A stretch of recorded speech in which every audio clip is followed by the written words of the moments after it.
Flow బాగుందంటున్నారు collections ఎక్కడ వరకు వెళ్తుందని మీ estimation sir? 17 crores plus poster చూసాం మేము. ఫ్లో బాగుంది అంటున్నారు, ఇంకా కలెక్షన్స్ ఎంతవరకు వెళ్ళొచ్చని మీరు ఎస్టిమేట్ చేస్తున్నారు? ఎంతవరకు వెళ్ళిద్దంటే ఇవాళే కదా సార్ హాలిడే అయిపోయింది. ఇవాళ నూన్ షోలు కూడా అన్ని సినిమాల కంటే ఇదే ముందుంది. ఎంత వెలుగు వెళ్తుంటే రేపు మార్నింగ్ అని తెలియదు. షోలు అన్నీ తెలియాలి కదా. నూన్ షోల వరకు అయితే స్ట్రాంగ్గా ఉంది. We passed the working day. Okay, release ముందు ఒక డిస్కషన్ జరిగింది సార్. కాంపిటీషన్లో వస్తున్నారు, కరెక్ట్ థియేటర్స్ దొరుకుతున్నాయా లేవా కేరాంప్ కానీ డిస్కషన్ జరిగింది. ఇప్పుడు హిట్ టాక్ వచ్చిన తర్వాత, హిట్ అయిన తర్వాత మీకు థియేటర్స్ విషయంలో న్యాయం జరిగిందా? లేదండి, ముందు వచ్చేటప్పుడు కూడా మాకు కావాల్సిన థియేటర్లు మాకు వచ్చినాయి. ఇప్పుడు కొంచెం టాక్ పెరిగింది కాబట్టి డెఫినెట్గా నెక్స్ట్ వీక్ కొంచెం థియేటర్లు జరుగుతాయి. డిస్ట్రిబ్యూషన్ సైడ్ థియేటర్లు వైపు ఎప్పుడు అసలు ఈ సినిమా ప్రాబ్లం లేదండి. Very comfort. ఓకే, నరేష్ గారు, మీ క్యారెక్టర్ విషయానికి వచ్చినట్టయితే కాస్త నాటి టచ్ మీ క్యారెక్టర్లో.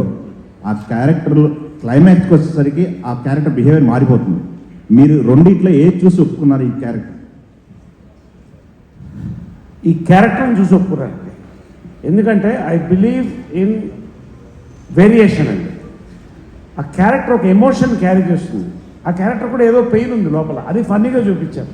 కానీ తప్పు రైట్ అన్నీ ఒక్కరు వదిలిపెట్టి ఫైనల్గా హీరో దగ్గరికి వెళ్ళి ఇదిరా మనకు అర్హత లేదంటాడే, ఆ సీన్ నాకు రియలీ టర్న్ మై థింగ్ అండి. And that was a turning for a film also. So this is నా సెకండ్ ఇన్నింగ్స్లో one of my best or my best character అని చెప్పొచ్చు అండి. And I'm really thankful for this character to Rajesh గారు, నాని గారు and Kiran.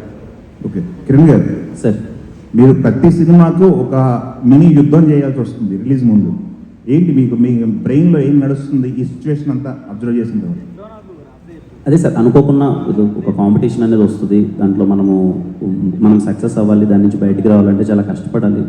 ఏం చేస్తే ఆడియన్స్కి నా థాట్ ప్రాసెస్ ఎప్పుడు ఏముంటుందంటే సార్, ఈ సినిమా నేను ఎవరికి తీశాను, ఎవరికి రీచ్ అవుతుంది, ఎలాంటి ఆడియన్స్కి ఈ సినిమా నచ్చుతుంది, అలాంటి ఆడియన్స్కి నేను దగ్గర ఈ సినిమా ఎంత ఇలాంటిదమ్మా అని చెప్తే ఆ ఆడియన్స్ థియేటర్కి వస్తారు, వాళ్ళు ఎంజాయ్ చేస్తారు, పర్పస్ ఫుల్ఫిల్ అవుతుందని నమ్ముతాను సార్. ఈ సినిమా పర్టికులర్గా మేము తీసింది కొంచెం మాస్ ఎంటర్టైన్మెంట్, పీసీ కానీ ఊర్లలో వాటర్ ఏరియాస్ అనట్లేదు, కానీ మాస్ ఎంటర్టైన్మెంట్ బాగా ఎంజాయ్ చేసే వాళ్ళకి నచ్చుతుంది అని చెప్పి వీలైనంత వాళ్ళ దగ్గరికి రీచ్ అయ్యేలా చేశాను సార్. అది సక్సెస్ అయింది sir. I'm very thankful to everyone. Congrats, all the best. Kiran గారు, అన్న సినిమా చేసేటప్పుడు అంటే మీకు దీపావళి సెంటిమెంట్స్ ఇలాంటివి ఏం లేవు, జస్ట్ అనుకున్న టైంకి వస్తున్నాం అని చెప్పారు.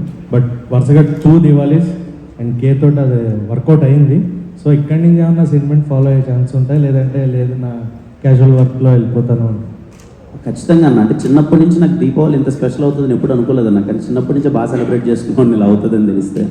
ఇంత పెద్ద సక్సెస్ అంటే బ్యాక్ టు బ్యాక్ అది దీపావళి. మనకు మామూలుగా ఇండస్ట్రీ అంటే దీపావళికి ముందు మీకు తెలిసిందే. ఖచ్చితంగా నాకు ఏ మాత్రం పాసిబిలిటీ ఉన్నా, ఏ మాత్రం స్కోప్ ఉన్నా ప్రతి ఒక్క దీవాళికి రావడానికి ప్రయత్నిస్తానన్న ఒక మంచి సినిమాతో. కిరణ్ గారు బ్రో, హాయ్ బ్రో. హాయ్. మీరు మొన్న థియేటర్లో రాజశేఖర్ గారు సాంగ్ వస్తుంటే ఆడియన్స్తో కలిపి డ్యాన్స్ చేశారు. సో టిల్ ద డేట్ అలా చాలా రేర్గా జరుగుతాయి ఆ ఎక్స్పీరియన్స్ గురించి చెప్పండి. అండ్ అది సోషల్ మీడియాలో చాలా హ్యూజ్గా ఎక్స్ప్లోర్ అవుతుంది. మేము బిఆర్ హైటెక్కి వెళ్ళామన్న ఫస్ట్. అంటే మేము మార్నింగ్ శ్రీరామలో చూసేసాము, వెళ్ళిపోయాము. ఈవినింగ్ ఒకసారి ఇంకా జనాల్లోకి వెళ్దాం అన్నప్పుడు బిఆర్ హైటెక్లోకి వెళ్తే గోల మామూలుగా లేదు అసలు. బయట నుంచి క్రౌడ్ ఫుల్స్ అసలు ఓవర్ఫ్లోస్ అవుతున్నాయి, థియేటర్ హౌస్ఫుల్ అయిపోయిందని వెళ్ళి ఇంక నేను థియేటర్ లోపలికి వెళ్తుంటే అసలు ఆ క్రౌడ్ను చూసి నాకే ఓకే, నేను ఇది ఎందుకు కదా తీసింది, ఇంత గట్టిగా సెలబ్రేట్ చేసుకున్నారేంటి, ఖచ్చితంగా నేను వీళ్ళతో సెలబ్రేట్ చేసుకోవాలి అనే ఒక మూమెంట్ అనిపించింది అన్న. ఇన్స్టెంట్గా ఆడ పాట ప్లే అవుతుంటే నాకు నాన్నకి డ్యాన్స్ చేయాలనిపించింది, వేసేసామన్న, ఏం ఆలోచించుకున్నాను. అండ్ మీరు శారీ జాకెట్ కట్టుకొని పర్టికులర్ సీన్ ఉంటుంది, ఆ సీన్కి కూడా హిలేరియస్ రెస్పాన్స్ వస్తుంది. అది చేసేటప్పుడు ఎలా అనిపించింది? అంటే కొంచెం కొత్తగా అనిపించింది. మా కాస్ట్యూమ్ డిజైన్ లక్ష్మికి థ్యాంక్స్ చెప్పాలన్న.